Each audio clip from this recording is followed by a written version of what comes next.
Don't let what you see become your reality. So there are oftentimes God will put us in certain situations that'll be comfortable in the beginning, and then things will begin to shift, and the grace will run out in that area. Okay, and then God will give you specific instructions and tell you what to do as far as action. There's always action.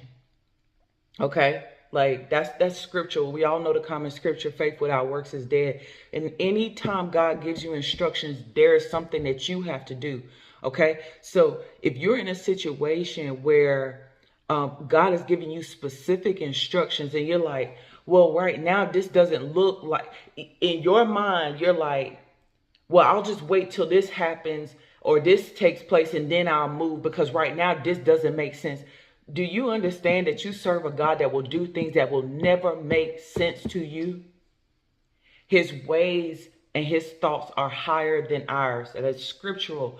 There are times God will have you do things that make no sense. And it's like, why did you even bring me here? God's like, because in this situation that I had you in, there was something that I knew what you were going to pull from this situation. You were going to learn from this situation. Now it's time to go. We're moving on to the next thing. The way he orchestrates things will always be in a way for us to pull from situations, whether the situations are favorable or unfavorable. You are always supposed to pull from a situation. When God places you somewhere or puts you in something, there's always a takeaway. I learned this. There is always a takeaway. So if God is giving you instructions and told you to do something, there's a window. And if you don't move when he tells you to move, that what you see, that unfavorable situation, is going to become your reality. And you might not even be in a bad situation where it's unbearable. But if he's telling you to do something or a certain path to take, you have to go and do what God told you to do. And there's a window. That's why the Bible talks about times and seasons. Everything with God is timing and all about seasons. If you don't move when he tells you to move and that window closes, things are going to get unfavorable for you if they haven't already.